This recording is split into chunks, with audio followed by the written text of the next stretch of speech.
Ela foi expulsa de sua própria casa grávida de 7 meses, carregando apenas uma mochila rasgada nas costas, caminhando sobre o sol escaldante do sertão nordestino, até que um trem abandonado no meio da caatinga se tornou o único refúgio que lhe restava. Você consegue imaginar uma mulher grávida sendo obrigada a entrar em um vagão enferrujado, escuro e destruído, sem comida, sem água e com o corpo exausto pela gravidez, apenas para tentar sobreviver por mais uma noite? Parece impossível que alguém possa atravessar algo assim, mas esta história aconteceu de verdade e transformou o destino desta mulher de uma forma que ninguém jamais poderia ter previsto. O que ela encontrou dentro daquele trem mudou tudo para sempre, e ao final desta história você vai entender que às vezes o destino nos coloca nos lugares mais improváveis, exatamente quando precisamos de um milagre. O calor sufocante daquela tarde de novembro de 2018, no interior da Paraíba, não era apenas desconfortável, era cruel. O sol batia implacável sobre a terra rachada de Pombal, uma pequena cidade do sertão onde as casas de taipa se agarravam ao solo seco como se temessem ser levadas pelo vento quente que varria tudo. Marina Cavalcante, grávida de 7 meses aos 29 anos, sentiu o suor escorrer por suas costas enquanto caminhava pela estrada de terra batida, cada passo uma agonia para seus pés inchados que mal cabiam nas sandálias gastas. Suas mãos tremiam enquanto seguravam a alça da mochila velha que continha tudo o que lhe restava no mundo. 2 mudas de roupa, uma garrafa plástica vazia, a carteira de pré-natal amassada e a foto desbotada de sua mãe, falecida havia 3 anos. Fazia apenas 2 semanas que Ricardo, seu companheiro, havia desaparecido na escuridão da madrugada. Não houve explicação, não houve despedida, apenas o vazio em seu lado da cama e a ausência de suas poucas roupas no armário improvisado. Marina acordou sozinha naquela manhã e soube, com aquela certeza dolorosa que só as mulheres abandonadas conhecem, que ele não voltaria. Ele havia fugido da responsabilidade, do bebê que crescia em seu ventre, da vida que haviam começado a construir juntos naquela casa alugada de 2 cômodos na periferia de Pombal. A verdadeira catástrofe, no entanto, não foi o abandono emocional, foi o abandono financeiro que veio logo depois. 3 dias após o desaparecimento de Ricardo, seu Valdeci, o proprietário da casa, um homem de 63 anos cujo rosto havia sido endurecido por décadas de seca e desilusão, bateu à porta com a delicadeza de quem bate em um caixão. "Marina", disse ele, sua voz seca como a terra ao redor, "o aluguel está atrasado há 2 meses. Ricardo me disse que pagaria quando voltasse do trabalho, mas parece que ele não vai voltar mais. Você tem até amanhã ao meio-dia para desocupar." Marina tentou negociar, implorou por mais uma semana, explicou sobre a gravidez, sobre o fato de que estava sozinha, mas seu Valdeci apenas balançou a cabeça com uma expressão que misturava pena e impaciência. "Eu tenho minhas próprias contas para pagar, moça. Não posso ficar com pena de todo mundo. Se eu fizesse isso, eu mesmo estaria na rua." E assim, no dia seguinte, sob um olhar duro do proprietário e de 2 homens que ele trouxe para garantir que ela realmente sairia, Marina colocou suas poucas posses na mochila e foi empurrada para a rua. A expulsão foi rápida e humilhante. Os vizinhos observavam por trás de cortinas rasgadas, mas ninguém se ofereceu para ajudar. Em uma comunidade onde todos lutavam para sobreviver, a solidariedade era um luxo que poucos podiam pagar. Marina ficou parada na rua por alguns minutos, o sol batendo em seu rosto, sentindo o bebê se mexer em sua barriga como se também estivesse protestando contra a injustiça. Ela não tinha família na cidade. Sua mãe havia morrido de câncer 3 anos antes e seu pai havia partido quando era criança, deixando apenas uma lembrança nebulosa e amarga. Ricardo tinha sido sua única âncora e agora ela estava à deriva em um mar de indiferença. Ela começou a caminhar sem destino certo. Seu primeiro instinto foi procurar abrigo na casa de uma conhecida, Dona Fátima, uma senhora que vendia acarajé na feira e que sempre havia sido gentil com ela. Mas quando Marina chegou à porta, Dona Fátima a recebeu com um olhar de pesar e desconforto. "Filha, eu gostaria muito de te ajudar, mas minha casa já está cheia. Tenho meus 3 netos morando comigo desde que minha filha foi embora e mal temos espaço para respirar. Me desculpa, mas não posso. Marina agradeceu e seguiu em frente, cada rejeição abrindo uma ferida mais profunda em seu peito. Tentou outras 3 casas, pessoas que conhecia da feira, do posto de saúde, da igreja que frequentava esporadicamente. Todas tinham a mesma resposta, desculpas envergonhadas, olhares piedosos, mas portas que permaneciam fechadas. À medida que o dia avançava, o calor se tornava insuportável. Marina sentiu tontura e precisou se sentar à sombra de um cajueiro retorcido à beira da estrada. Bebeu os últimos goles de água de sua garrafa, água morna que tinha gosto de plástico velho, e tentou reunir forças para continuar. O bebê chutou forte e ela colocou a mão sobre a barriga, sentindo aquele movimento que era ao mesmo tempo reconfortante e aterrorizador. Como ela poderia trazer uma criança ao mundo se não tinha nenhum teto sobre a cabeça? A pergunta a assombrava, mas ela não tinha resposta. Só sabia que precisava continuar andando, porque ficar parada significava desistir, e desistir significava a morte, não apenas a sua, mas também o do bebê que dependia dela. Ela vagou pela cidade durante todo aquele dia e o seguinte. Dormiu a primeira noite em um ponto de ônibus abandonado, encolhida no banco de concreto frio, usando a mochila como travesseiro. Os mosquitos a atacaram sem piedade e ela mal conseguiu fechar os olhos. Na segunda noite, tentou dormir atrás da igreja, mas o zelador a expulsou antes mesmo que o sol se pusesse. Você não pode ficar aqui, disse ele rispidamente, como se a presença dela profanasse o lugar. Marina não discutiu, apenas pegou sua mochila e continuou andando. A fome agora era uma companheira constante. Ela havia comido apenas um pão dormido que encontrou no lixo de uma padaria e algumas mangas verdes que apanhou de uma árvore à beira da estrada, mas seu estômago revirava e o bebê parecia inquieto, como se também sentisse a escassez. Foi na tarde do 3º dia, quando o desespero havia se transformado em uma névoa densa que envolvia seus pensamentos, que ela decidiu deixar a cidade. Não havia mais nada para ela ali, apenas rejeição e humilhação. Ouviu falar que em Sousa, uma cidade maior a cerca de 80 quilômetros de distância, havia um albergue municipal que acolhia pessoas em situação de rua. Era sua única esperança, mas 80 quilômetros a pé, grávida de 7 meses, sob o sol escaldante do sertão, era quase uma sentença de morte. Ainda assim, ela não via alternativa. Começou a caminhar pela rodovia estadual, seguindo a linha do asfalto rachado que cortava a Caatinga como uma cicatriz negra. A paisagem ao seu redor era de uma beleza árida e cruel. Cactos altos e retorcidos se erguiam como sentinelas silenciosas, mandacaros que pareciam estender os braços espinhosos para o céu em uma súplica permanente por água. O solo era coberto por pedras soltas e arbustos secos que estalavam sob seus pés. O calor subia do chão em ondas visíveis, distorcendo o horizonte e criando miragens de água que desapareciam assim que ela se aproximava. Marina caminhava devagar, parando frequentemente para descansar, sua respiração cada vez mais difícil. As contrações de Braxton Hicks, aquelas contrações falsas que o corpo faz como um ensaio para o parto, começaram a aparecer com mais frequência, apertando sua barriga como um punho gigante. Ela tentava respirar fundo, como a enfermeira do posto de saúde havia ensinado, mas o medo começava a se instalar. E se ela entrasse em trabalho de parto ali, no meio do nada?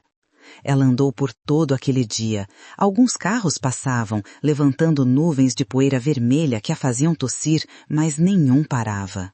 Ela tentou fazer sinal para alguns, estendendo o braço em um gesto desesperado, mas os motoristas a ignoravam ou aceleravam ainda mais, como se ela fosse um fantasma indesejável. À medida que o sol começava a descer, pintando o céu de laranja e roxo, Marina percebeu que não chegaria a Sousa naquele dia, talvez nem no próximo. Seus pés estavam em carne viva, bolhas haviam se formado e estourado, deixando feridas abertas que ardiam a cada passo. Ela precisava encontrar abrigo antes que a noite caísse, porque a noite no sertão não trazia apenas escuridão, trazia o frio cortante, os animais selvagens e uma solidão que podia engolir uma pessoa inteira.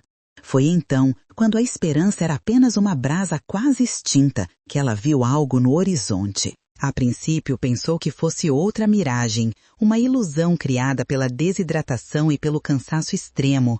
Mas, à medida que se aproximava, a forma se tornou mais definida. Era uma estrutura de metal, grande e imóvel, descansando ao lado de uma linha férrea abandonada, que se desviava da rodovia principal e se perdia na caatinga. Marina piscou, limpando o suor e a poeira dos olhos, e então reconheceu o que era. Um trem, ou melhor, os restos de um trem. Uma locomotora antiga e 3 vagões de carga, todos descarrilhados e esquecidos ali, engolidos lentamente pela vegetação seca do sertão. O trem parecia ter sido abandonado há décadas. A ferrugem cobria cada centímetro de metal, transformando o que um dia foi azul e prata em um mosaico de marrom e laranja enferrujado. As rodas enormes estavam afundadas no solo, meio enterradas pela areia e pelos anos. Vidros quebrados deixavam buracos negros nas janelas dos vagões, como olhos vazios de um gigante morto. A vegetação havia começado a reclamar o espaço. Cipós secos se entrelaçavam nas escadas de acesso e um pé de juazeiro havia crescido tão perto da locomotora que seus galhos pareciam abraçar o metal oxidado. O silêncio ao redor era absoluto, quebrado apenas pelo som distante do vento e pelo canto rouco de um carcará que circulava no céu. Marina hesitou. O lugar parecia saído de um filme de terror, um cemitério de máquinas esquecidos pelo progresso. Mas a noite estava caindo rápido e ela podia sentir a temperatura começando a cair. O frio do sertão à noite era traidor. Podia descer de 40 graus durante o dia para 15 à noite em questão de horas. Ela precisava de abrigo e aquele trem, por mais sinistro que parecesse, tinha paredes de metal e um teto. Era infinitamente melhor do que dormir ao relento, exposta aos elementos e aos animais. Ela respirou fundo, colocou a mão protetora sobre a barriga e começou a caminhar em direção ao vagão mais próximo. A aproximação foi lenta e cautelosa. Cada passo fazia o cascalho solto estalar sob seus pés, um som amplificado pelo silêncio ao redor. Ela contornou a locomotora, cuja chaminé estava entortada e coberta por um ninho de pássaros abandonado, e chegou ao primeiro vagão de carga. A porta-correr de metal estava entreaberta, presa em seus trilhos enferrujados. Marina empurrou com o ombro e a porta se moveu com um guincho alto e agudo que a fez estremecer, um som de metal contra metal que ecoou pela caatinga como um grito de dor. O interior estava escuro, uma escuridão densa que parecia sólida. Ela esperou alguns segundos, deixando seus olhos se ajustarem à falta de luz antes de entrar. O cheiro a atingiu imediatamente. Era um odor complexo e desagradável. Metal oxidado, misturado com o cheiro acre de excrementos de animais, poeira antiga e algo mais, algo orgânico e podre que ela não conseguia identificar. O piso de metal estava coberto por uma camada de areia fina, folhas secas, pedaços de madeira apodrecidas e o que pareciam ser fezes ressecadas de ratos ou morcegos. Havia também o esqueleto de algum animal pequeno, possivelmente um gambá, seus ossos brancos brilhando fracamente na penumbra. Marina engoliu a náusea que subiu em sua garganta. Não era o Hitz, mas era um teto, e naquele momento isso era tudo o que importava. Ela explorou o vagão lentamente. Havia caixas de madeira empenhadas em um canto, totalmente apodrecidas e desmoronando ao toque. Pedaços de papel velhos e ilegíveis estavam espalhados pelo chão, talvez manifestos de carga ou documentos administrativos que o tempo havia tornado inúteis. Uma das paredes tinha um grande buraco irregular, provavelmente causado pela ferrugem que havia comido o metal até perfurá-lo. Uma das paredes tinha um raio fraco de luz alaranjada do pôr do sol. Marina usou seu pé para varrer um espaço no canto oposto ao buraco, criando uma área minimamente limpa onde pudesse se deitar.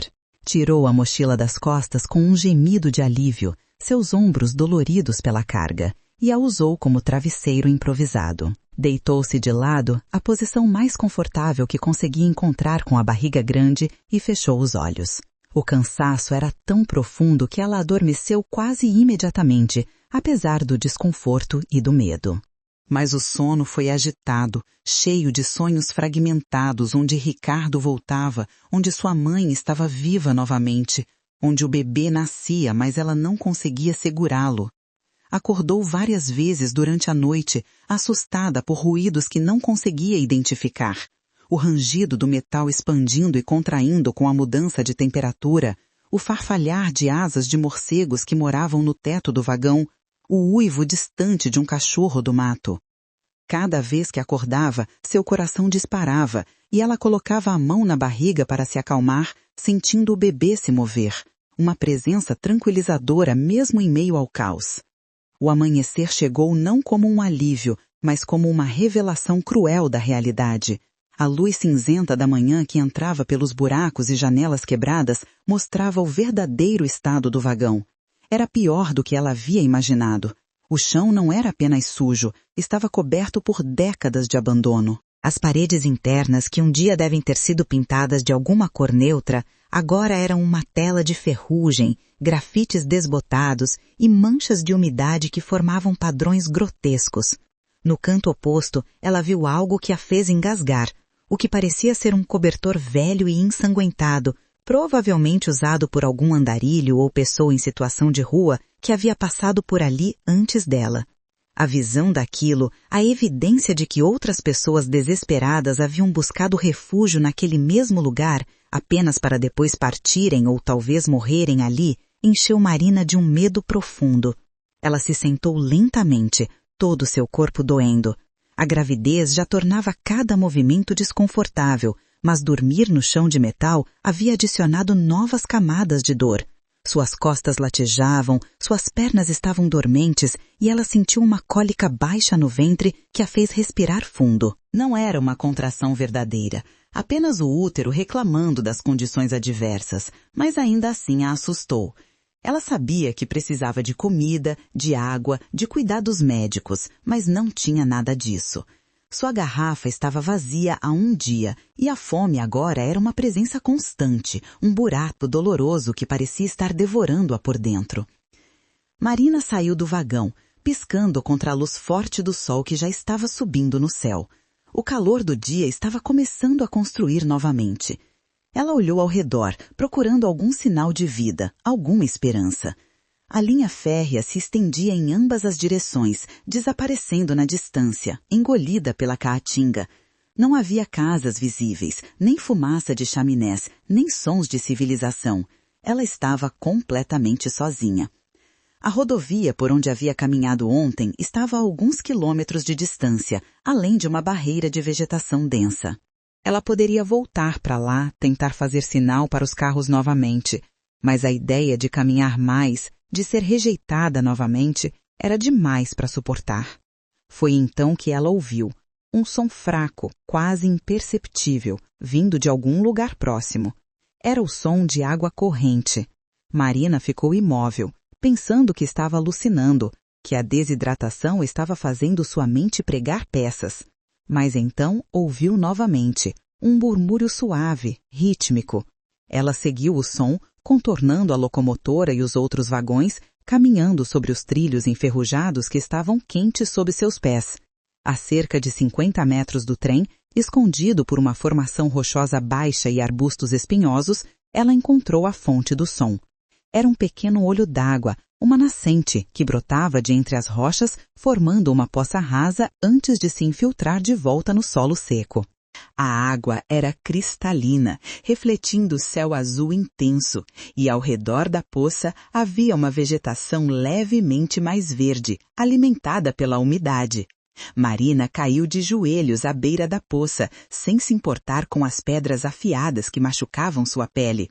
Mergulhou as mãos na água fria e as levou à boca, bebendo avidamente.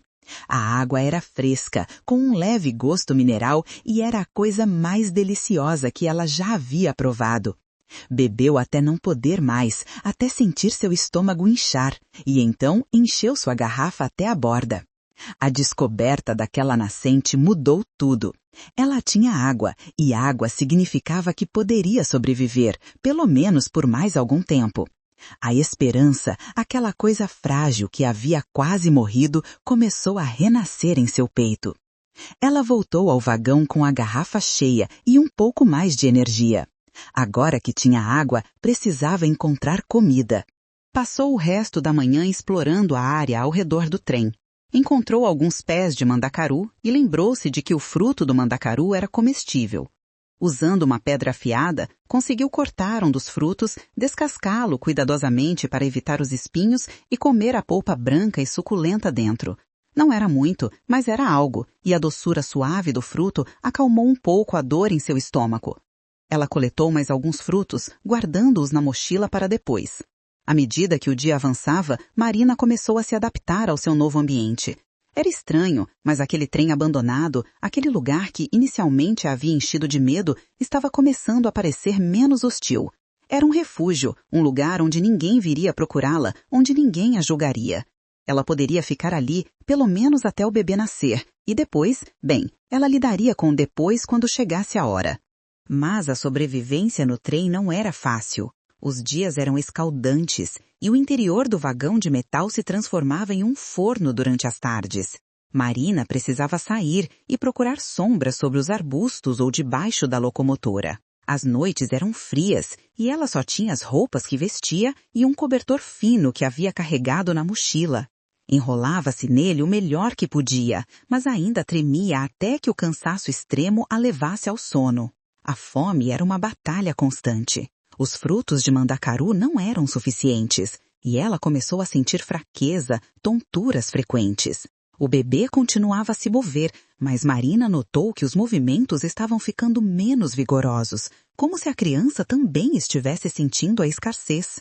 Foi no 5º dia no trem que algo mudou. Marina estava deitada no vagão, tentando reunir forças para ir até a nascente buscar mais água, quando ouviu um som que a fez sentar ereta. Era o som de um motor, o ronco grave de um caminhão velho. Ela saiu do vagão rapidamente, protegendo os olhos do sol com a mão, e viu uma nuvem de poeira se aproximando pela estrada de terra que corria paralela à linha férrea. Um caminhão picape antigo, vermelho desbotado, estava vindo em sua direção. Marina sentiu seu coração disparar. Era uma chance, talvez a última chance de conseguir ajuda. Ela correu, ou melhor, se moveu o mais rápido que seu corpo grávido permitia, acenando com os 2 braços acima da cabeça. O caminhão diminuiu a velocidade e finalmente parou a alguns metros do trem. De dentro saiu um homem de aparência rústica. Devia ter uns 57 anos, com pele queimada pelo sol, chapéu de couro na cabeça e uma expressão desconfiada. Ele olhou Marina de cima a baixo, notando a barriga, as roupas sujas, o estado geral de abandono, e sua expressão se suavizou um pouco. "Moça, o que você está fazendo aqui?" perguntou ele, sua voz rouca, mas não unkind. Marina não tinha preparado uma história, então simplesmente contou a verdade. Falou sobre Ricardo, sobre a expulsão, sobre a jornada desesperada e sobre como o trem havia se tornado seu refúgio. À medida que falava, lágrimas começaram a correr por seu rosto, lágrimas que ela nem sabia que ainda tinha. O homem ouviu em silêncio, e quando ela terminou, ele suspirou fundo e balançou a cabeça. "Meu nome é Antônio", disse ele. "Eu trabalho em uma fazenda a uns 20 quilômetros daqui. Passo por aqui todo dia para verificar o gado que pasta nesta área. E olhe, moça, eu gostaria de poder te levar comigo, mas a casa da fazenda está cheia e o patrão, bem, ele não é um homem que gosta de problemas, mas eu posso te ajudar de outra forma." O coração de Marina, que havia se elevado com esperança, começou a afundar novamente, mas então Antônio continuou. "Eu posso te trazer comida e algumas coisas. Tenho uma filha mais ou menos dessa idade e não consigo te deixar aqui assim. Mas você tem que prometer que vai procurar ajuda de verdade, que vai encontrar um lugar decente antes desse bebê nascer." Marina assentiu vigorosamente, agarrando-se a essa pequena bondade como se fosse uma tábua de salvação. Antônio voltou ao seu caminhão e remexeu na parte de trás. Retornou com uma caixa de papelão contendo alguns suprimentos. Um pacote de biscoitos, 2 latas de sardinha, uma lata de goiabada, uma garrafa grande de água mineral e até um cobertor grosso de lã. É o que eu tenho aqui agora, disse ele, entregando a caixa para Marina. Vou voltar amanhã e trazer mais coisas. E vou perguntar ao padre da cidade se ele conhece algum programa que possa te ajudar. Você não pode ficar aqui para sempre, moça. Isso aqui não é lugar para uma mulher grávida. Marina agradeceu repetidamente, sua voz embargada pela emoção. Antônio deu um sorriso triste, tocou a aba do chapéu em um gesto de despedida e voltou para o caminhão. Ela o observou se afastar até que se tornou apenas uma nuvem de poeira no horizonte. Naquele dia, Marina comeu pela primeira vez em quase uma semana uma refeição real. Devorou metade do pacote de biscoitos e uma lata inteira de sardinha, comendo diretamente da lata com os dedos. A comida assentou pesada em seu estômago vazio, fazendo-a sentir náusea por alguns minutos, mas depois a sensação passou e foi substituída por uma energia que ela não sentia há dias. O bebê, como se sentindo a chegada de nutrientes, começou a se mover mais ativamente, chutando e se esticando. Marina colocou a mão sobre a barriga, sentindo cada movimento, e pela primeira vez em muitos dias, ela permitiu-se sorrir. Talvez, apenas talvez, eles conseguissem sobreviver.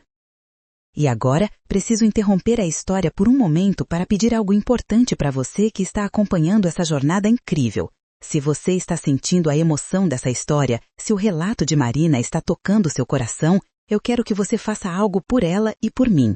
Inscreva-se neste canal e ative o sininho das notificações para não perder nenhuma história transformadora como esta. E aqui vai um desafio especial para você. Nos comentários, quero que me conte qual foi o momento mais difícil que você já enfrentou na vida e como você encontrou forças para superá-lo. Pode ser uma palavra, uma frase ou uma história completa. Eu leio todos os comentários e adoro conhecer as histórias de cada um de vocês.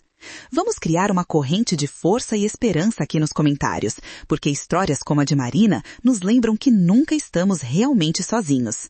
Agora, de volta à história, porque o que Marina estava prestes a descobrir no trem mudaria tudo de uma forma que nem mesmo Antônio poderia ter imaginado.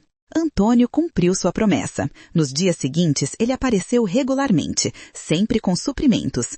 Trouxe mais comida, um colchonete fino, algumas roupas velhas que haviam sido de sua filha e até um lampião a querosene para que Marina pudesse ter luz à noite.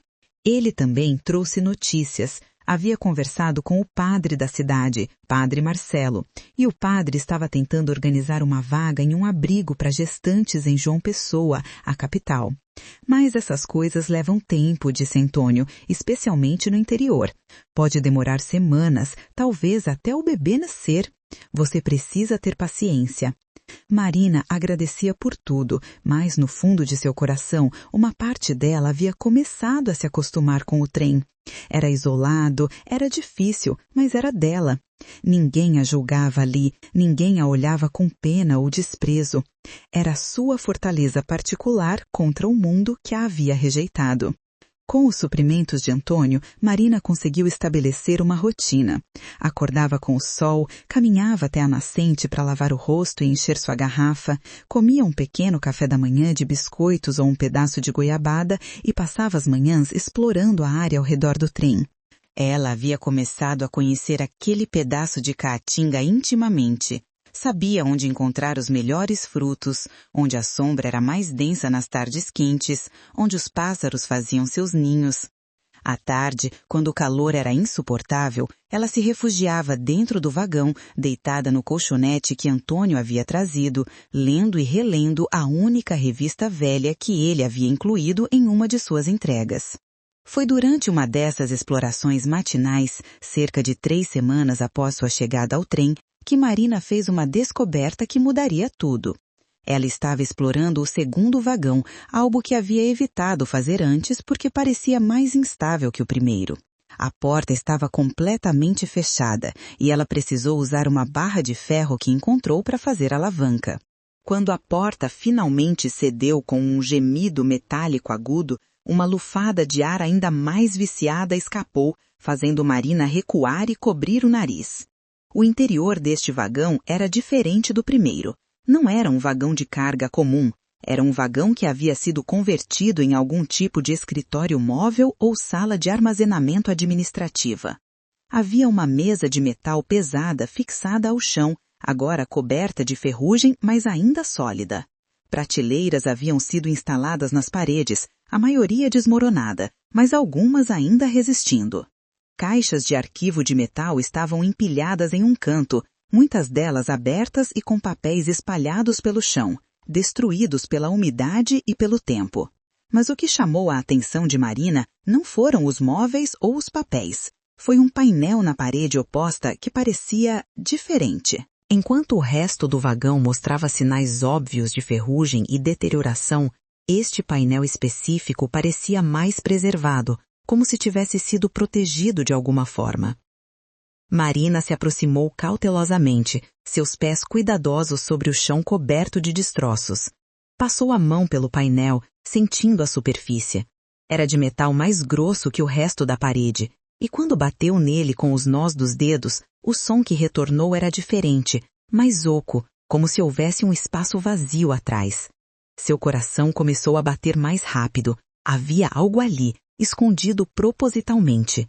Ela procurou alguma forma de abrir, alguma dobradiça ou fechadura, mas não encontrou nada óbvio. O painel parecia soldado à estrutura, mas ao examiná-lo mais de perto, notou que uma das bordas tinha uma pequena fenda, quase imperceptível. Marina voltou ao primeiro vagão e pegou a barra de ferro que havia usado para abrir a porta. Retornou ao painel e começou a trabalhar a barra na fenda, fazendo força para criar a alavanca. O metal resistiu inicialmente, mas a ferrugem havia enfraquecido as soldas antigas. Com um esforço tremendo que a fez gemer e colocar uma mão na barriga para se estabilizar, ela finalmente conseguiu fazer o painel ceder. Ele se desprendeu com um som de rasgo metálico, revelando um compartimento escuro e profundo escavado na própria estrutura do vagão. Dentro do compartimento, coberto por anos de poeira, mas surpreendentemente preservado, havia um baú de madeira reforçado com metal. Marina puxou o baú para fora com dificuldade. Era pesado, muito pesado para o seu tamanho. Ela o arrastou até o centro do vagão, onde a luz que entrava pela porta aberta era mais forte, e se ajoelhou ao lado dele, suas mãos tremendo de antecipação e medo.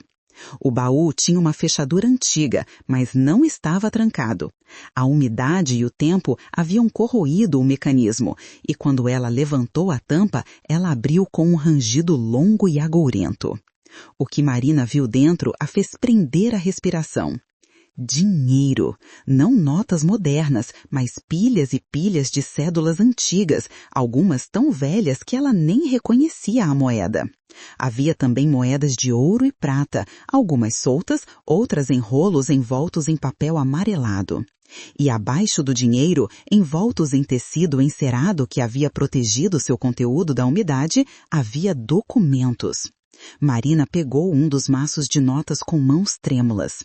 As cédulas eram de cruzeiros, uma moeda que o Brasil havia deixado de usar décadas atrás. Algumas eram de 1.000 cruzeiros, outras de 5.000, todas com rostos de presidentes e heróis nacionais que ela vagamente reconhecia de livros de história da escola. Seu primeiro pensamento foi de euforia pura. Ela era rica, havia encontrado um tesouro. Mas a euforia durou apenas alguns segundos antes de ser substituída por uma realidade mais sóbria. Essas notas eram antigas, muito antigas. Ela não tinha ideia se ainda tinham algum valor.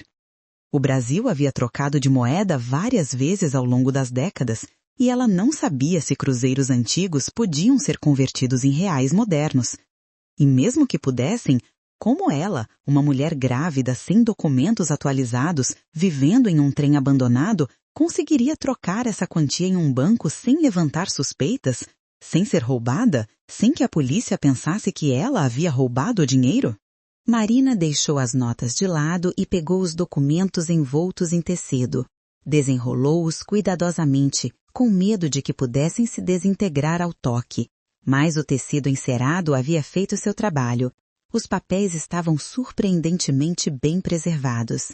O primeiro era uma carta, escrita à mão em uma caligrafia elaborada e difícil de ler. Marina aproximou da luz e começou a decifrar as palavras. A carta era datada de 1987 e começava com "Meu querido irmão Sebastião". Ela leu devagar, tentando entender. O autor da carta, que assinava apenas como Josa C., explicava que estava enviando a herança de nosso pai para ser guardada em segurança, longe dos tempos turbulentos que o país estava vivendo. Falava sobre inflação galopante, sobre bancos que falhavam, sobre a necessidade de proteger o patrimônio da família. O trem, Marina percebeu, não havia sido abandonado por acidente. Alguém havia escondido esse baú aqui intencionalmente, usando o vagão como um cofre secreto durante um período de instabilidade econômica no Brasil. Mas algo havia dado errado. Talvez Sebastião, o destinatário, nunca tenha recuperado o baú. Talvez tenha morrido, ou se mudado, ou simplesmente esquecido onde estava escondido. E assim o tesouro havia permanecido ali, esperando por mais de 30 anos. Marina continuou a ler os documentos. Havia mais cartas, todas falando sobre a herança e sobre planos de recuperá-la quando as coisas se acalmassem. Havia também, e isso fez o coração de Marina bater ainda mais forte, escrituras de propriedade. Várias delas eram propriedades em diferentes cidades do Nordeste, incluindo uma em Pombal, a cidade de onde ela havia sido expulsa.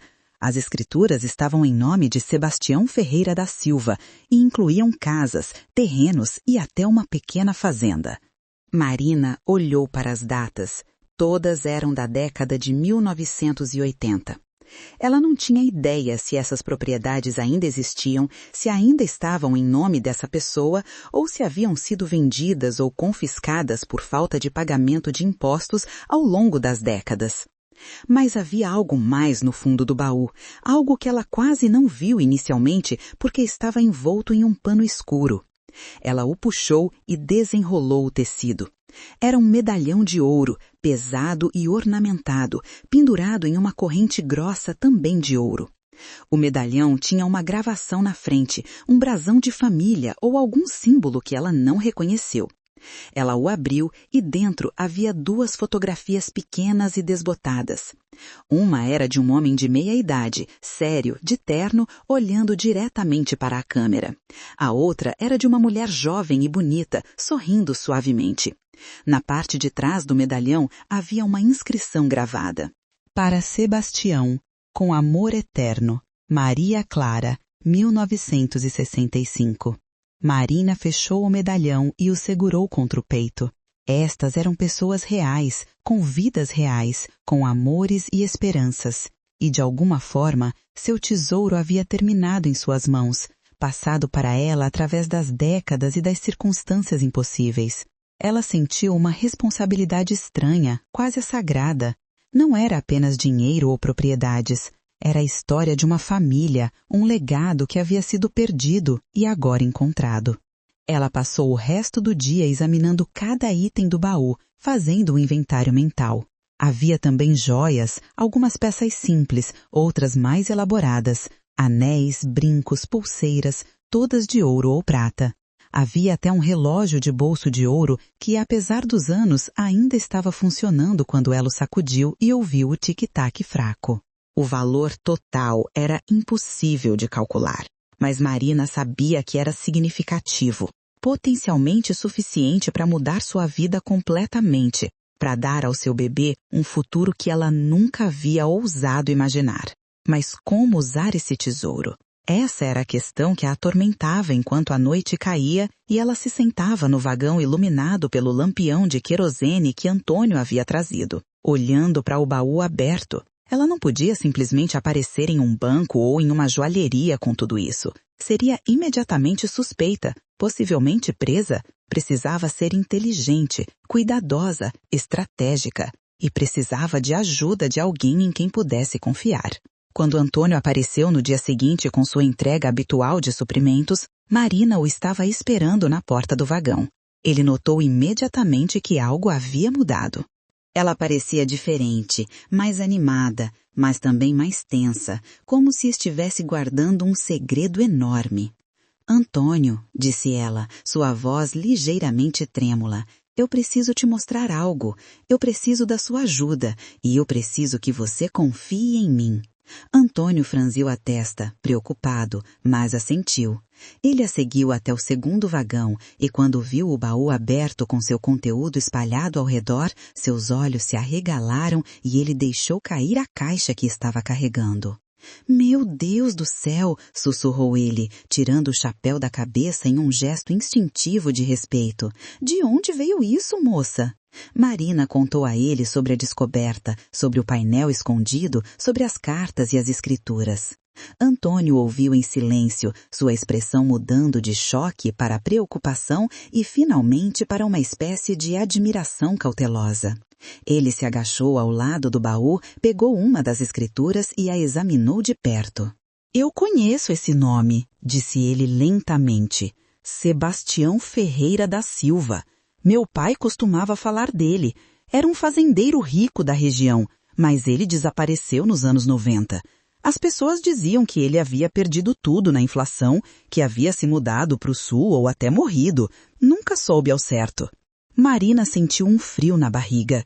Se Sebastião havia desaparecido ou morrido sem herdeiros conhecidos, tecnicamente esse tesouro não pertencia a ninguém. Ou melhor, pertencia ao Estado, que poderia confiscá-lo. Mas se ela conseguisse provar que havia encontrado legalmente, se conseguisse navegar pela burocracia, talvez pudesse reivindicar pelo menos uma parte. Antônio parecia estar pensando a mesma coisa.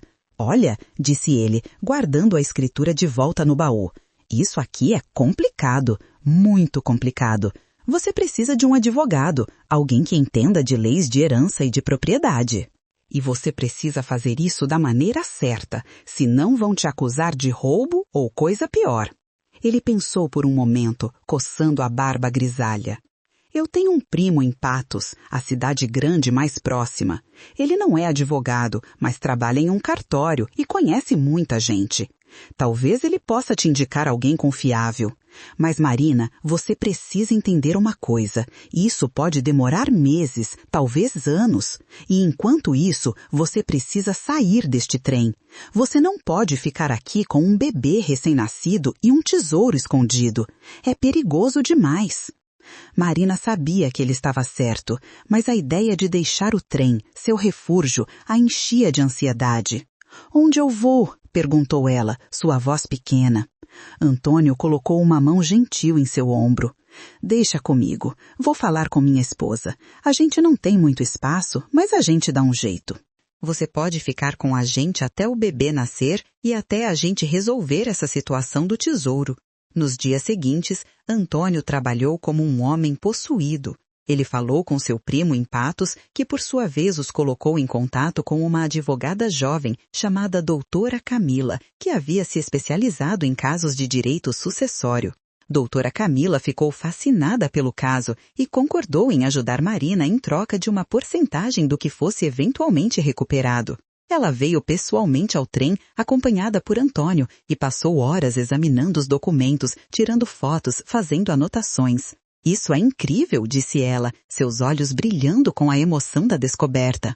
Se conseguirmos provar que você encontrou isso legalmente e se conseguirmos rastrear os herdeiros legítimos de Sebastião, há uma chance real de você poder reivindicar uma recompensa de achado ou até mesmo parte das propriedades se os herdeiros estiverem dispostos a negociar.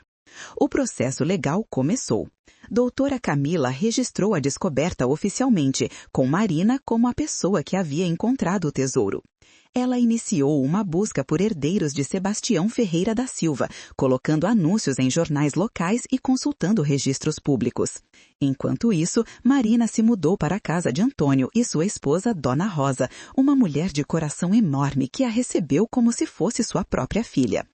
A casa era simples, com apenas 2 quartos, mas eles arrumaram um canto na sala para Marina, com um colchão no chão e um lençol pendurado para dar privacidade. As semanas passaram.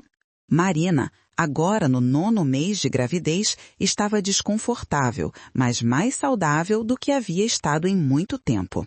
Dona Rosa a alimentava com refeições fartas e nutritivas, e pela primeira vez em meses, Marina não sentia fome.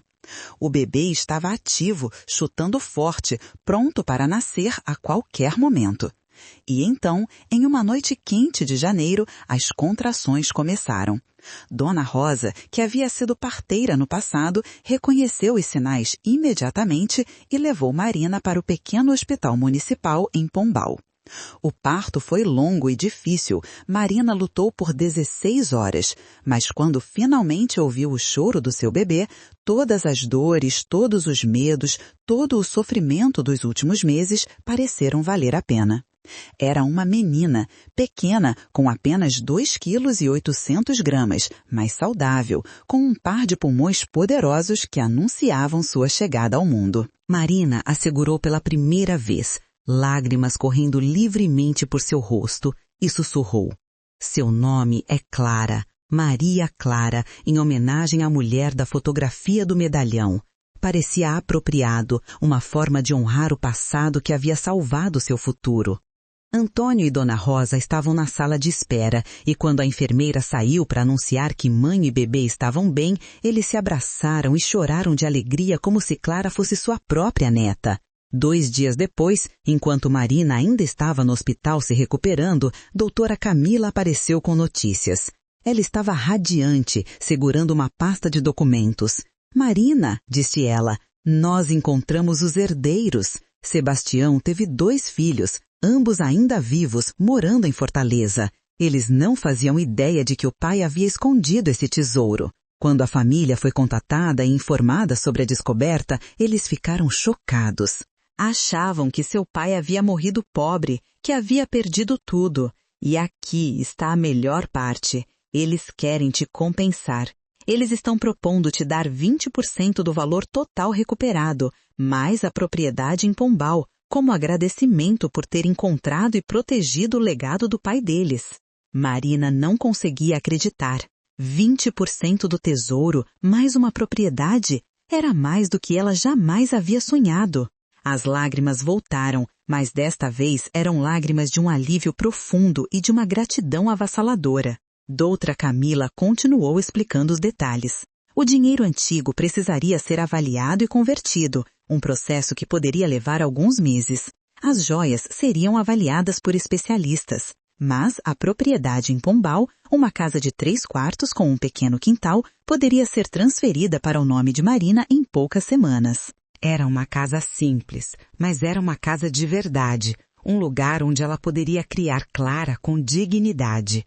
Os meses seguintes foram um turbilhão de papelada, avaliações e processos legais.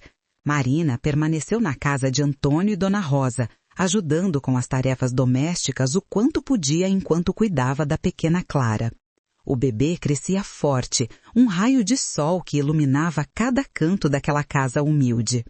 E finalmente, em uma manhã de abril, 6 meses após ter sido expulsa de sua antiga casa, Marina recebeu as chaves de sua nova propriedade. Antônio e Dona Rosa a acompanharam até lá, ajudando a carregar as poucas posses que ela havia acumulado. A casa era ainda melhor do que Marina havia imaginado. Sim, precisava de reparos, a pintura estava descascada e o telhado tinha algumas goteiras, mas tinha estrutura sólida, pisos de cerâmica, janelas grandes que deixavam entrar muita luz. Tinha um quintal com uma mangueira velha que dava sombra generosa e espaço suficiente para Clara brincar quando crescesse. Marina entrou, segurando Clara em seus braços, e ficou parada no meio da sala vazia, girando lentamente para absorver tudo. Era dela, verdadeiramente dela. Ninguém poderia tirá-la dali. Ela se sentou no chão, encostou as costas na parede fresca e finalmente permitiu-se chorar lágrimas de pura felicidade. Os 20% do tesouro, quando finalmente foram convertidos e transferidos, somaram um valor que garantiria que Marina e Clara vivessem confortavelmente por muitos anos. Não eram milhões, mas era dinheiro suficiente para que Marina pudesse fazer um curso profissionalizante, abrir um pequeno negócio, talvez, uma padaria, algo que ela sempre havia sonhado, e garantir que Clara tenha educação de qualidade, roupas decentes, comida na mesa todos os dias. Marina investiu o dinheiro sabiamente, com a ajuda de doutora Camila e de Antônio, comprando materiais para reformar a casa e guardando o resto em uma aplicação que doutora Camila recomendou. Mas Marina nunca esqueceu o trem. Mesmo depois de se mudar para a casa nova, ela voltava lá periodicamente, levando Clara quando era apenas um bebê de colo. Ela limpou o vagão onde havia vivido, transformando-o em uma espécie de memorial pessoal.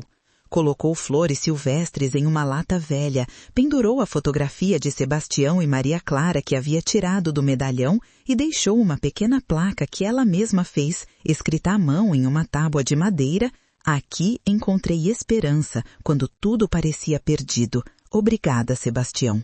Era sua forma de honrar o homem que, sem saber, havia salvado sua vida e a de sua filha décadas após sua própria morte. A história de Marina se espalhou pela região. As pessoas falavam sobre a mulher grávida que havia sido expulsa de casa, que havia vivido em um trem abandonado e que havia encontrado um tesouro que mudou sua vida.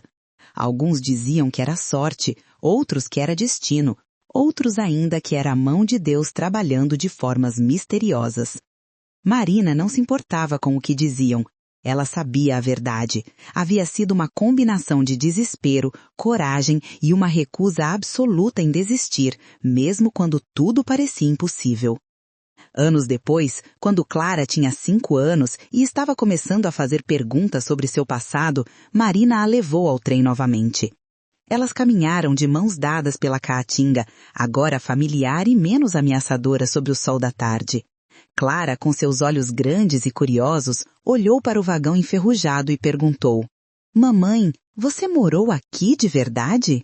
Marina assentiu, ajoelhou-se ao lado da filha e começou a contar a história. Contou sobre os dias difíceis, sobre a fome e o frio, sobre Antônio e sua bondade, sobre o baú escondido e sobre como tudo havia mudado. Clara ouviu fascinada, seus olhos arregalados, e quando Marina terminou, a menina abraçou sua mãe com força e sussurrou: "Você é a mulher mais corajosa do mundo, mamãe." Marina também fez questão de manter contato com os filhos de Sebastião. Eles a convidaram para visitá-los em Fortaleza, e ela foi, levando Clara. Conheceu os homens já de cabelos grisalhos que haviam crescido ouvindo histórias sobre o pai que eles mal conheciam, e ela compartilhou com eles não apenas os objetos que haviam sido dele, mas também as cartas, as fotografias, pedaços de sua história que eles pensavam estar perdidos para sempre. Houve lágrimas, abraços e um senso de fechamento que todos haviam precisado. Eles se tornaram como uma família estendida, tios honorários para Clara, e Marina nunca deixou de ser grata pela generosidade deles. Quanto a Ricardo, Marina nunca mais ouviu falar dele. Ele havia desaparecido completamente de sua vida, e com o tempo ela percebeu que isso era uma bênção. Clara cresceu sem pai, mas rodeada de amor, de Antônio e Dona Rosa que a tratavam como neta, de doutora Camila que se tornou uma amiga próxima e mentora, de toda uma comunidade que havia testemunhado a jornada de Marina e a admirava por sua força.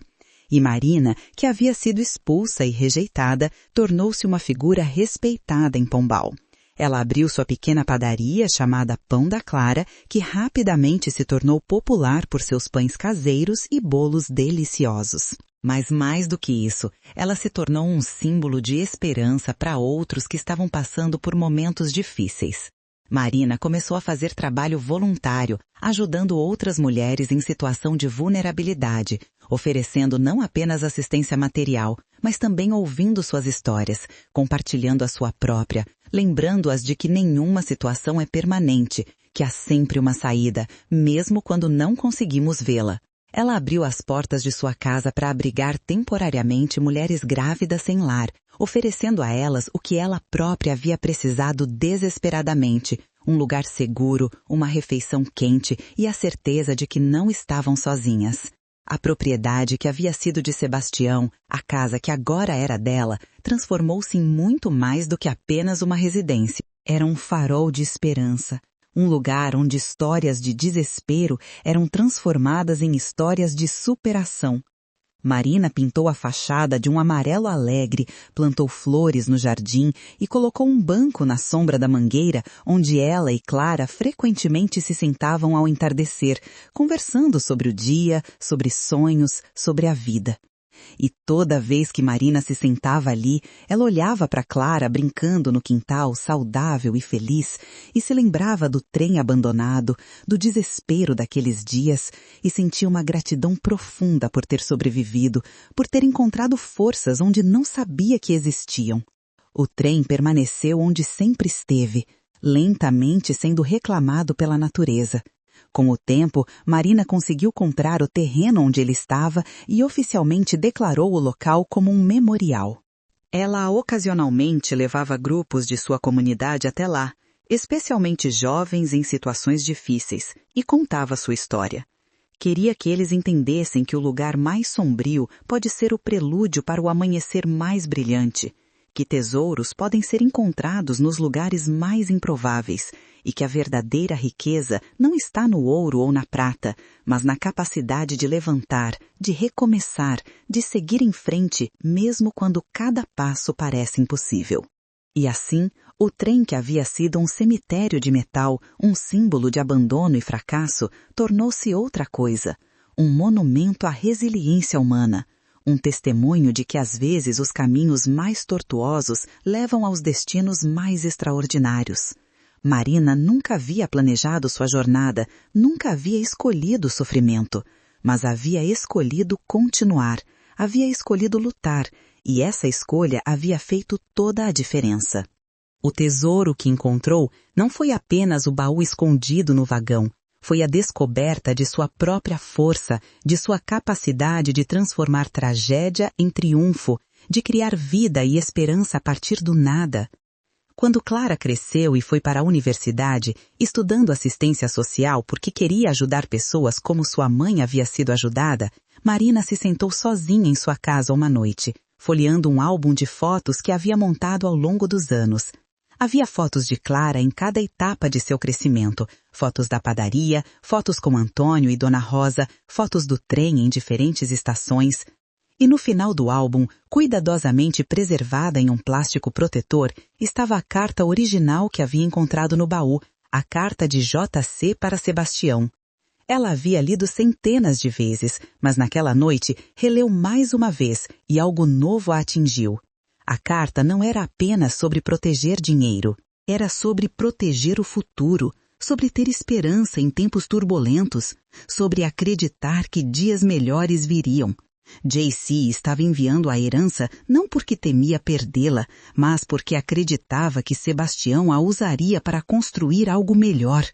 E, de certa forma, através de um caminho tortuoso que atravessou décadas, era exatamente isso que havia acontecido.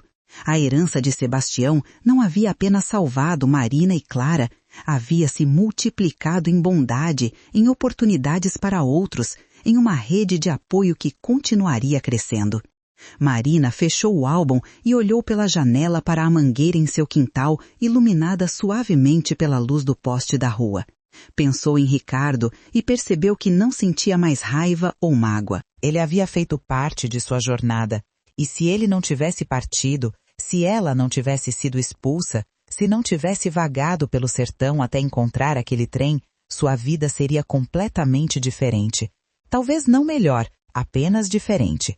E ela não trocaria quem ela havia se tornado, não trocaria a força que havia descoberto em si mesma, não trocaria a vida que havia construído, por nada no mundo. Na manhã seguinte, Marina acordou com o sol entrando pela janela de seu quarto. Um quarto em uma casa que era dela, em uma vida que era dela, conquistada não por sorte, mas por uma recusa absoluta em desistir. Ela preparou café como fazia todas as manhãs e saiu para o quintal. O dia prometia ser quente, mas a brisa da manhã era fresca e agradável. Ela se sentou no banco sobre a mangueira, segurando a xícara de café entre as mãos, e permitiu-se um momento de pura gratidão. Gratidão pelo trem abandonado que havia sido seu refúgio. Gratidão por Sebastião e seu tesouro escondido. Gratidão por Antônio e Dona Rosa. Gratidão por Doutora Camila. Gratidão por cada pessoa que havia aparecido em seu caminho e oferecido uma mão quando ela mais precisava. Mas, acima de tudo, Marina era grata a si mesma, por não ter desistido naquela primeira noite no trem, quando teria sido tão fácil simplesmente se deitar e esperar que o fim chegasse. Por ter acordado na manhã seguinte e decidido procurar água, por ter explorado, por ter descoberto, por ter lutado. Porque no final, o verdadeiro tesouro que havia encontrado não estava em um baú escondido atrás de um painel falso. Estava dentro dela o tempo todo, a força para sobreviver, a coragem para recomeçar e a esperança de que amanhã sempre poderia ser melhor que hoje. E agora, chegando ao final desta história incrível, quero fazer um convite especial para você que acompanhou toda a jornada de Marina. Se essa história tocou seu coração, se você se emocionou com a luta dela, se de alguma forma se viu nessa história de superação, eu preciso que você faça parte da nossa comunidade. Inscreva-se neste canal agora, porque aqui compartilhamos histórias reais de pessoas reais que enfrentaram o impossível e venceram. Ative o sininho para não perder nenhuma dessas histórias transformadoras. E agora vem a parte mais importante. Eu quero ouvir você. Nos comentários aqui embaixo, conte para mim e para toda a nossa comunidade qual foi a maior lição que a história de Marina deixou para você. Foi sobre nunca desistir? Foi sobre ter fé mesmo quando tudo parece perdido? Foi sobre a bondade de estranhos como Antônio? Compartilhe com a gente, porque cada comentário aqui cria uma corrente de força e inspiração para todos que passam por aqui. E se você conhece alguém que está passando por um momento difícil, compartilhe este vídeo com essa pessoa. Às vezes, saber que outros sobreviveram e venceram pode ser exatamente o que alguém precisa para encontrar forças para dar mais um passo. Obrigado por estar aqui, por fazer parte desta jornada. E lembre-se, não importa onde você está agora, seu trem abandonado pode estar escondendo o tesouro que vai mudar tudo. Nunca pare de procurar. Até a próxima história e que você encontre sua própria força interior.